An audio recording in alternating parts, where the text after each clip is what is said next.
Hi, precious standers. This is Sheila Hollinger with Marriage Revealed Ministries. And today I'm going to bring you a message called Don't Rush the Season. And this message came about from a discussion that I had in the car this morning with my children as we were heading to school.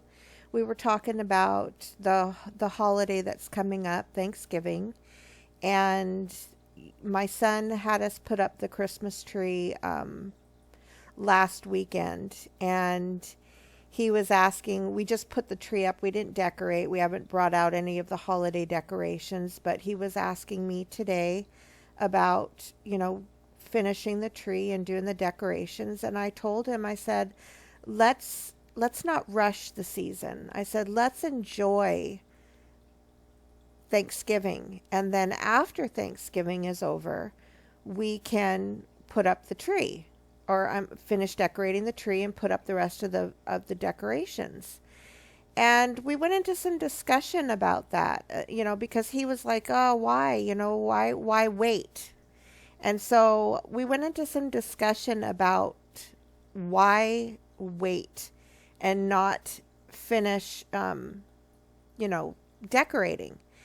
And as I drove home after I dropped them off, I just really let the Lord minister to me this message that he, started out in the car with, why wait? Why not rush the season and just, go straight into, decorating for Christmas? And so I came home and I created this little thing that you see here on the screen, and it was a picture of a clock. And so I started to throw in there snowflakes and falling leaves. And as I did this, my first thought was, oh, this is getting a little bit too crowded. It's getting a little too chaotic. You're losing the focus with the falling leaves and the falling snow. And it started to speak to me, because that's what happens when we, first of all, when we rush a season that's out of time, right? We start to lose the beauty of the background here. You lose the message that's coming through, and it becomes chaotic. It becomes confusing, becomes overwhelming when you're mixing two different things.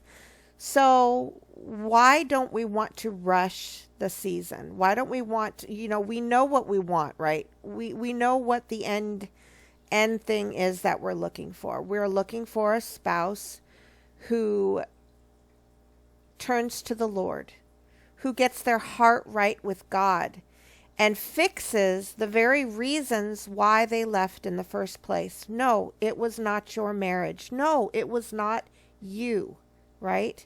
This is the message that we try to teach and instill over and over, because we are led to believe that we broke it, or that they were not happy with the marriage for whatever reasons. They either blame us, and some of us do take that on and say, yes, it was our fault. Some of us really do.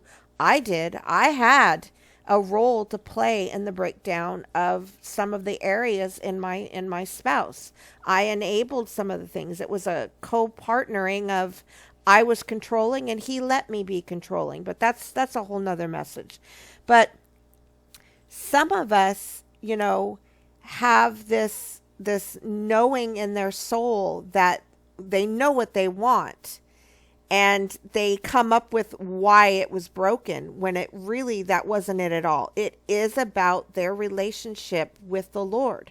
Because when you are in right standing with God, when you fear God, when you love God, you know his heart, and his heart is not abandon your family, enter into adultery, leave your family.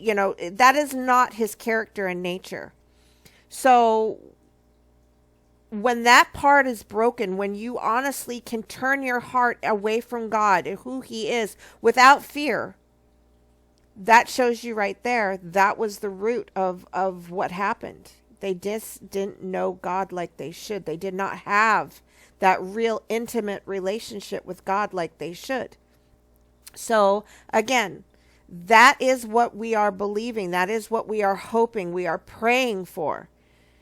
And along with that, we believe that once they get their heart right with God and they hear God's heart, they will repent. They will come back. They will leave that bad choice, that life of sin that they entered into, right? So why do we want to not rush into that season? Because as I was telling my children today, we know that obviously to them, and I'm not going to lie, even to me, the Christmas season to me is much more exciting than the Thanksgiving season, right? You know, it's still in me, that little child, that Christmas is Christmas. You can't replace it. You can't deny how exciting and beautiful and wondrous it is. And Thanksgiving, it's not even, right? So we kind of feel like we're in this Thanksgiving season, right? And we're waiting for Christmas. We are waiting for all of that.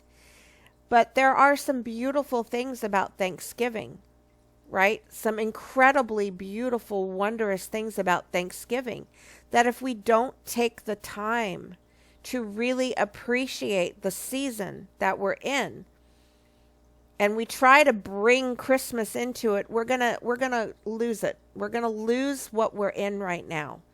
So here's my message for you. Okay? You're in a season that you can't control. You can sure try to rush it, right? You can get out the Christmas music. You can put that tree up. But no one is going to celebrate Christmas with you, right? They're gonna wait for Thanksgiving. They're gonna have that holiday, whether you try to ignore it. And that's the same with standing.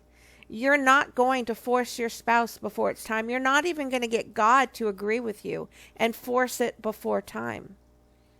So accept it for what it is. Accept the season where you're at. And don't confuse them. Don't muddle them. Don't bring chaos into it. Don't bring confusion into it. You are in a season right now of learning about Him, understanding about Him, focusing on Him, learning to develop that intimate relationship with the Lord that you probably most likely didn't have. And if you did have it, there's still room to grow. I am still learning, developing an intimate relationship with God. I'm still learning my weaknesses. I'm still learning where I am reactory out of different areas that trigger me to react. I'm still going through healing from my childhood. I'm still going through healing from things that I didn't even know were there. And praise God, God brings it in stages and doesn't dump it all on you at once, because that would be extremely overwhelming. So I'm still going through this. It is a beautiful season to just take some time to develop your character, your nature, and see who you are that doesn't reflect Him. Am I still prideful? Am I still fearful? Am I still reacting out of things that aren't showing His character and nature? Seriously, I think if more Christians really cared about their nature, their character, how they're portraying Jesus, how they're being His light, His speaker, His voice, right? Influencing others instead of allowing them to influence us. If more Christians took that serious, especially how they raise their children, our world would be very different right now. And it's not. It's getting darker and darker because there's not much that distinguishes a Christian from the world. The world has infiltrated. We are not set apart. We are not. You look at the sheep in wolf's clothing, and they all look like sheep. You look at a room full of people, and it would be very hard to tell the difference between the set-apart children of God and the worldly people that don't know Jesus at all. And it's very hard to distinguish sometimes. And it breaks my heart because I was not distinguishable at all. You couldn't tell me apart. If you looked at my page, my Facebook page before my storm, and this is something I told my moderators, don't judge a book by its cover, because you guys, we would have denied me. You would have looked at my page and said, nope, she's not a Christian. You know, look at all those funny memes that have swear words and, just horrible. And yet I had been a Christian, I say that with quotes, for 20 years. There was no godly expression about me. I looked so much like the world. So much. I was the world. I was a great representative of the world. So this is the season where you're learning the difference. You're learning how to be set apart. You're learning to walk in the garden with your Father before He brings your spouse back. Remember that time that Adam, he had that long season in his life where he learned how to be a son before he learned how to be a husband. And then he had to learned how to become a father, which, guess what? He had a great teacher, right? He learned how to be an amazing father to his children because he had an amazing father-son relationship first. He learned how to be a husband because he learned how to be a son. A lot of us don't get that. We go straight from our parents into a relationship. And then later in life, when we realize what's missing, what's deeply missing in us, is we never learn to have that relationship with God. The best thing you can do to teach your children is put those relationships aside. It's not about getting a boyfriend. It's not about getting a girlfriend. Develop your relationship with your Father. Learn how to be a friend. Learn how to be caring. Learn how to be a good son, a good daughter. Right? Learn how to love that parent who's walking in a season of rebellion and disobedience and selfishness. Teach them how to forgive. Teach them how to love. Teach them how to invite them to the table to eat with them, to wash their feet. Let them kiss their cheek, even when they're still sinners. Teach them like what Jesus did, that He came for the lost. Right? And then, once they've learned all that, they are going to be amazing husbands and wives. Once they've been instilled what Jesus is all about. Right? And then they're going to be great parents.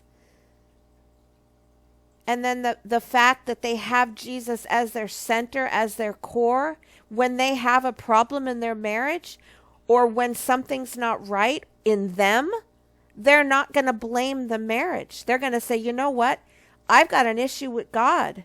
Something in me is making me look outside the marriage, or something in me is making me blame my marriage for discontent, for jealousy, for something that's not right. I'm not going to abandon my marriage. That's not God's way. But see what happened with them?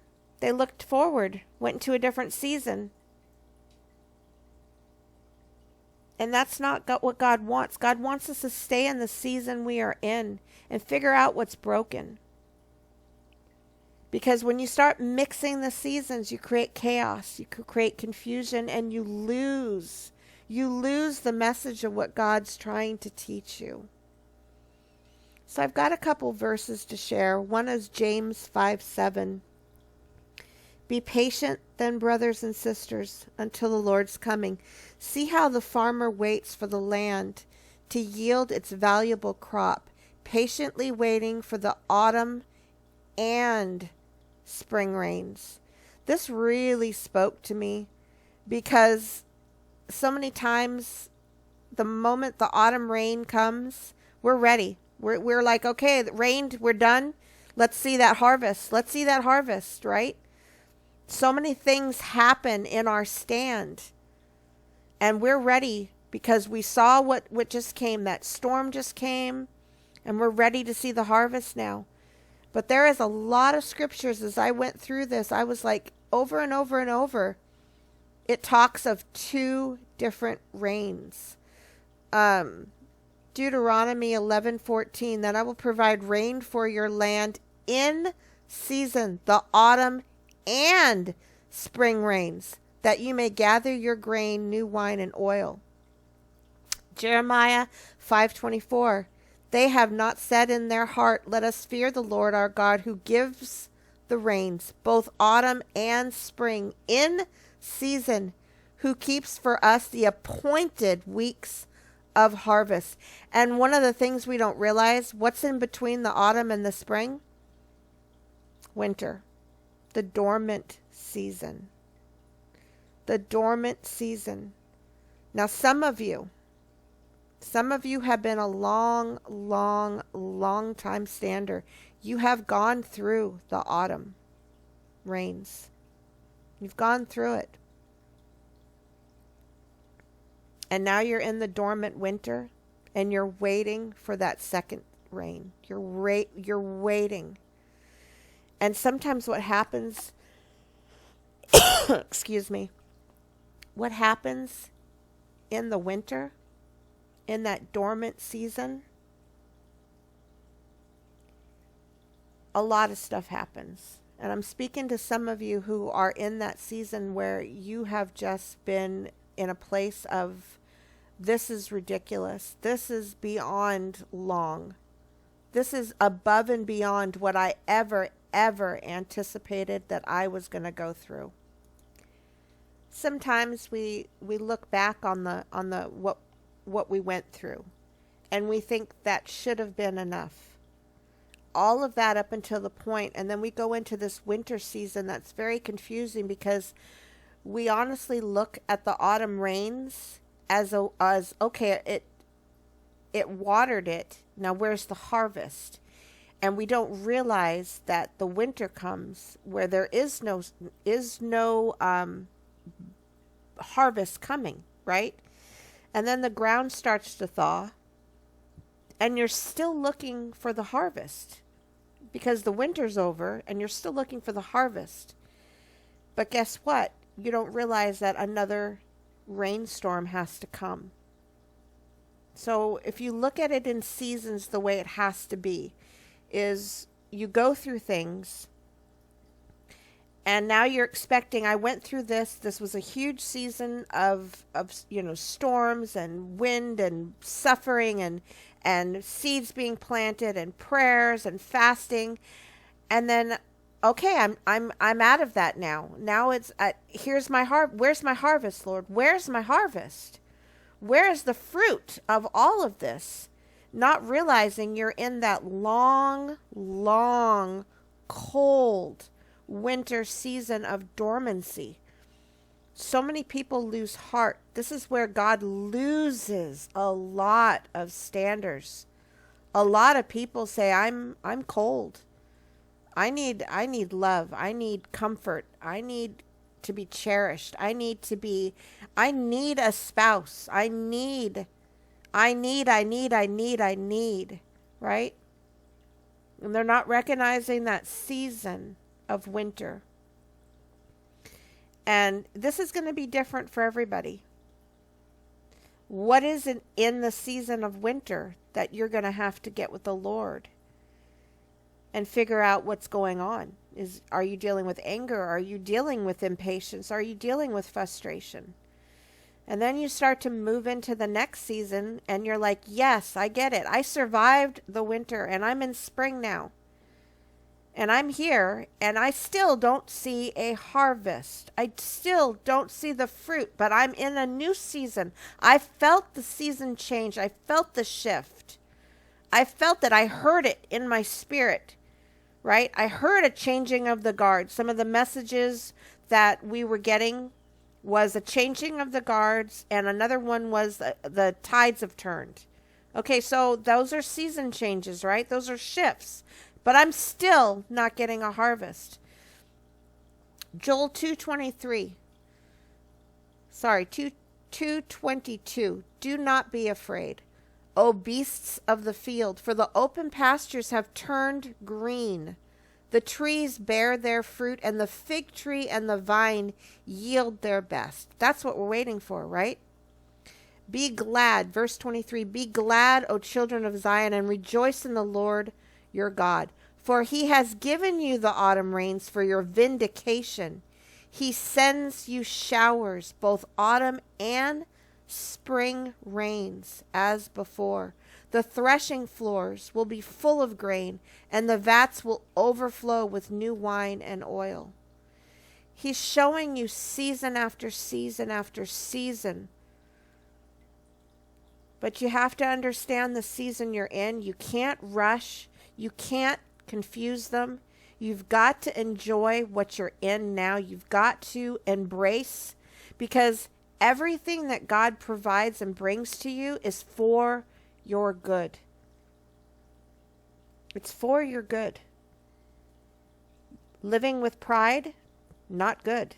Living with rejection issues, brokenness, shame, guilt, condemnation, arrogance, self-righteousness, not good. Living with a love for the world, wanting material things, not good. Living lukewarm, really bad, yet so normalized. It breaks my heart how normal. I thought, I was so blind. I thought I said the sinner's prayer. I'm going to heaven, and that's all that matters. And I was so complacent in that place, living as a cold, lukewarm, once in a while, a little bit warmer, getting to know Jesus a little bit, and then back to lukewarm, back to cold, sometimes freezing, all over the place. And I thought I was okay. I thought I was secure. I thought I was making it to heaven. So blind. So blind was I. I didn't know what I was missing. That's why I was okay where I was at. I didn't know what it would feel like to love him and know and be loved so much. I just didn't know, right? I knew the love of my husband. I knew what marriage was like. And I thought it was everything. And I thought this is as good as it gets, to be loved by a husband, to have children. But I didn't know this. And I will not ever compromise it. I will not trade it. I can't even describe it. Only if you know it and you understand it for yourself. And there's no words. There is no words to describe what it feels like to not be walking in fear at the level I was walking. To know without a shadow of a doubt where my help comes from. Because I'll even give you an example. You know, years ago, if I had an encounter with, like, say somebody scared me, like a car swerving into me, my first reaction would probably been a swear word.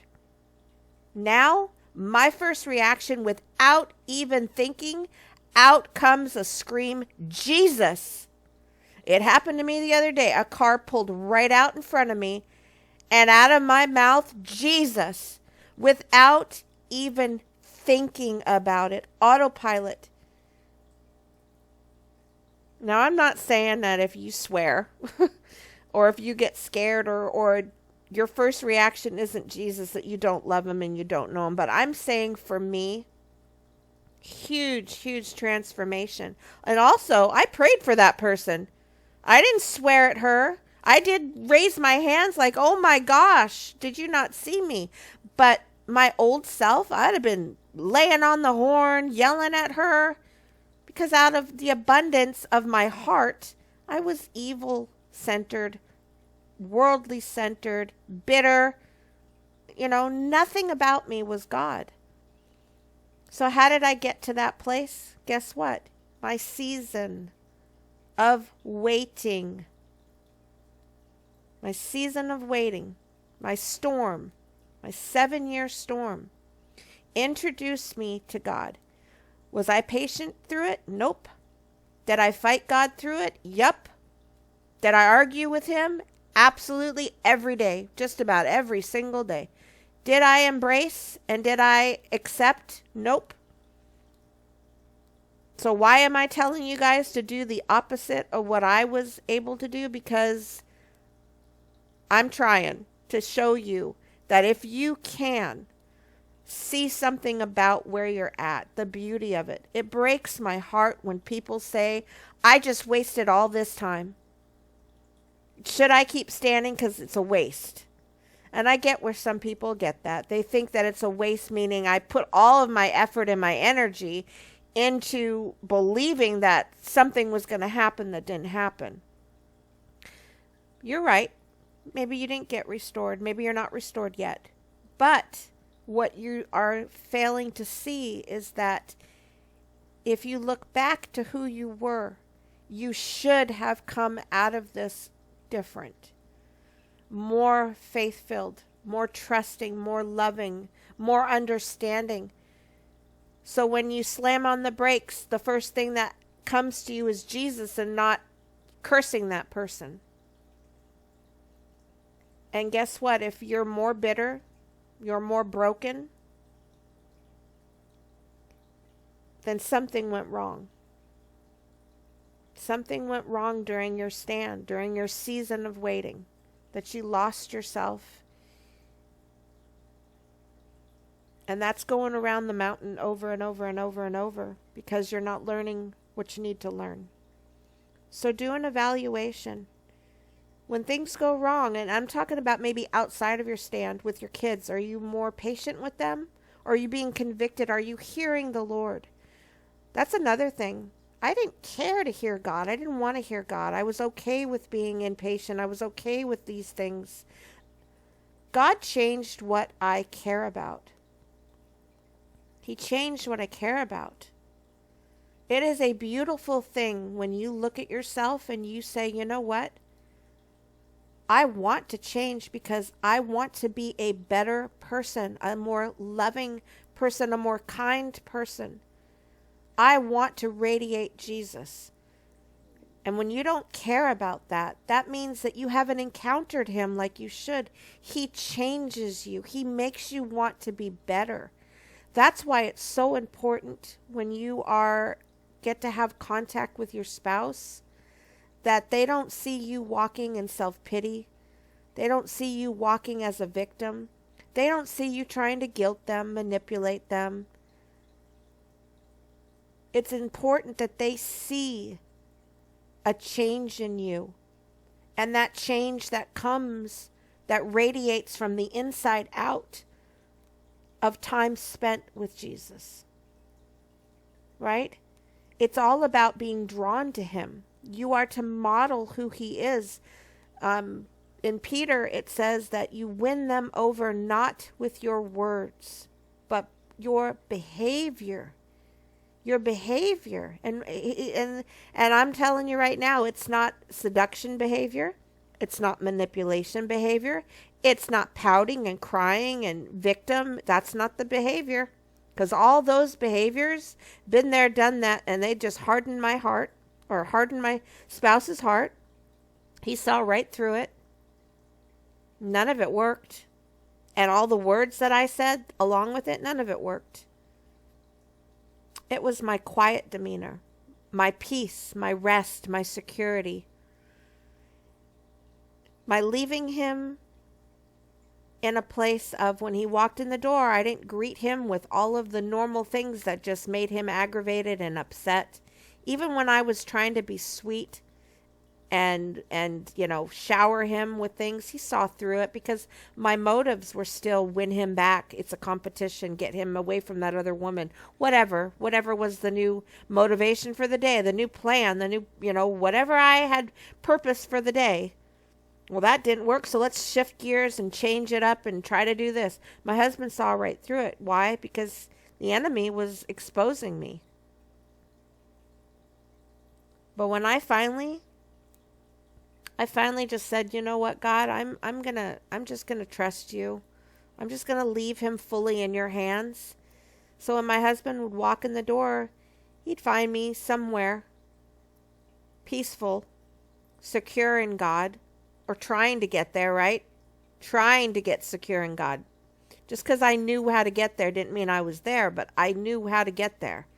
Praying, focused on God, focused on God, focused on who Jesus is, focused on the fact that if God was not happy with where my husband was at in his life, that's all that mattered. That's the only thing that mattered. God, you're not happy with where my husband's at? All right, then. That's exactly what I need to know, and I rest and trust in that fact right there. And when you tell me that things are good and you're pleased, then we're going to be okay. Then and if you're not happy with when God says that, then that's an issue, because now you're in conflict with him. And that's a whole nother message. But yeah. And guess what happens? Guess what happens when my husband would pull up and I'd meet him, right, ready for a battle? He'd run from me. But when he walked in the door and he found me, he would come find me. He would come lay in bed and watch the sermon I was watching.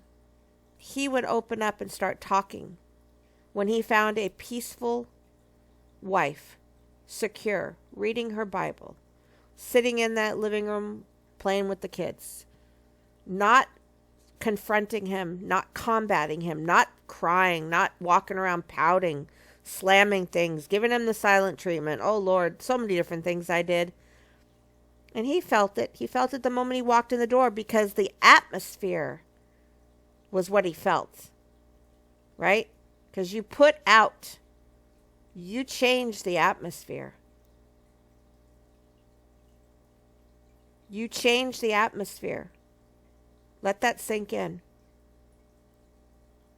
So if you're hostile in your heart, the atmosphere is hostile. They don't even have to see you to know when they walk in. Just like I could feel it. The moment my husband walked in the door, I could feel that struggle in the atmosphere. Because I could feel either he was walking in and he was covered in a rebellious, almost like a Jezebel type, atmosphere that was clinging to him.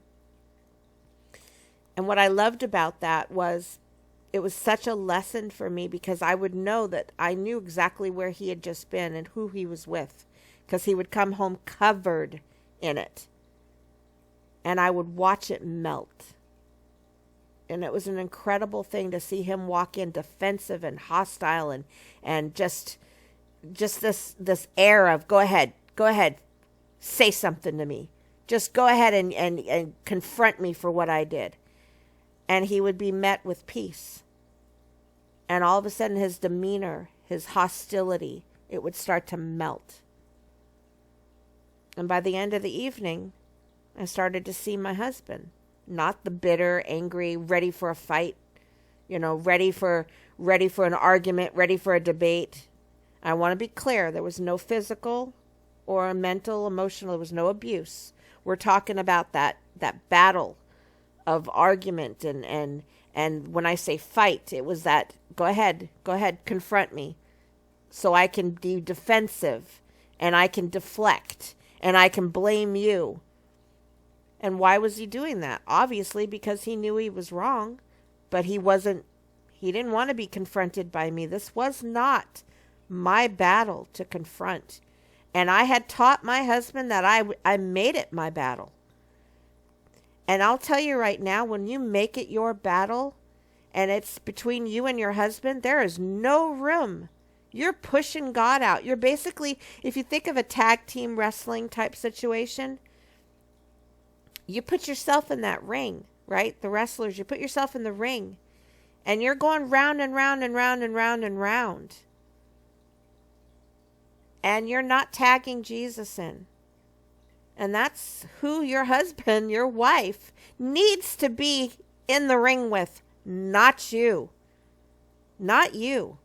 Because while you're going round and round with them, they're not getting what they need to get from the Lord. They're not getting. He does it in such a way. Oh, there is no battle like when they confront you.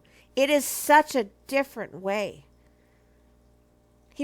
Jesus probably stops the round, says, come, sit with me, let's talk. He probably wraps his arms around them, melts away that hostility, that defensiveness. So while you've got your spouse in the ring, warming up, fighting, getting in all this hostility, this anger, gearing up to be more prideful, more rebellious, more hard in heart, you're just making it worse and worse and worse. I did. I made it worse. So on those nights when my husband walked in the door and I was ready, I was ready for that battle. I was in the ring. I'd go to bed in tears, crying, full of regrets, full of prayers. Oh Lord, I did it again. Please clean up my mess. Look what I just did. I went to bed angry. We went to bed screaming at each other, in front of the children. Oh God. Right? All because I wasn't prepared when he walked in the door. I wasn't in peace. My eyes were fixed on, it's 12 o'clock, it's 1 o'clock, it's 3 o'clock, and you're out, and I've been called, I was so fixed on the problem, fixed on, well, you just promised me just this morning that you were never going to do this again. So I was all fixed on those kind of things, and I didn't have my eyes on Jesus. I didn't work through that fear, that pain, that heartbreak, he did it again. I didn't work that out. I let the anger, I let the pain, I let the frustrations, all of that get to me, rile me up. So when my husband walked in the door, he got met with, ding, ding, ding, round starting, round 1, round 2. And if I went the full 10 rounds, it got bad. Right? Screaming matches, saying things we didn't really mean to say, we didn't want to say. And he would walk in the door prepared for it, prepared to defend himself, prepared to lie, to say whatever, because he was not going to apologize. He was not going to back down. He was not going to admit. And I'll tell you, everything he said out of that place, there was no way he was going to admit I was right, he was wrong. Oh, and how many times I would say to him, God's on my side, you're fighting me and God. I said it in so many different ways and so many different words. So I was misrepresenting God in so many different ways that now when he went to bed, he would be angry at me, angry at God, plotting how to get out of this marriage. He wasn't going to bed thinking, I got to change. Look how I'm hurting my wife. He wasn't thinking of any of that. The very thing that I wanted to do, right? I wanted him to feel bad. I wanted him to say sorry. I wanted him to wake up. But my approach did the opposite. And I think deep down I knew it. But I was getting vindication. I was angry, so I was privileged to yell at him and say what I wanted to say. Call him names. Everything I was doing, I was trying to do, was giving me the opposite effect. And then the guilt, the shame, the pain, the all of that hit me when I was alone.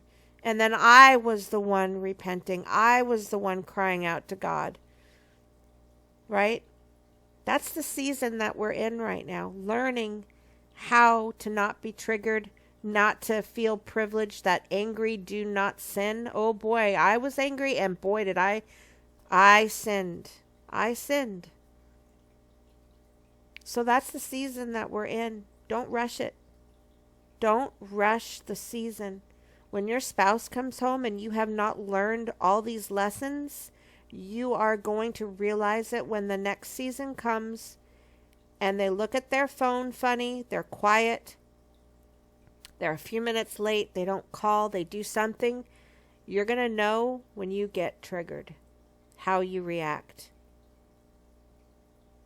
You're either going to react as the old you, full of fear, full of insecurity, and you're going to be back to ground zero, and you're going to say, wait a minute, did I not learn anything in my season of waiting?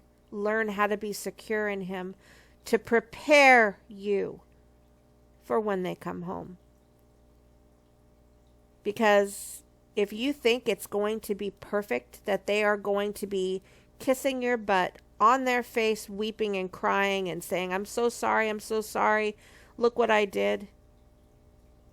I'll never do it again, reassuring you every single moment of the day. First of all, when my husband repented, he did not say sorry to me. 7 years of sorry stopped. He went into total quiet shutdown mode. That right there triggered me. But I learned, just because you're secure in God doesn't mean you're not going to get triggered. I want to be clear on that. I was triggered. Those first few months, I was triggered constantly. When my husband said anything that even remotely sounded like what he used to say, like he would say, I'm going to the parts store. Well, to me, to him, that was what I'll tell my wife. I'm going to the parts store. What I really am saying is I'm going out to the bar and I'm not going to be home till 3 a.m. So when my husband came home and he really was going to the parts store after work, and he would say, going to the parts store, bam, I was triggered. But I knew how to handle my triggers now. I knew how to go straight to my room, get on my face and say, God, I'm scared. I'm scared. Help me.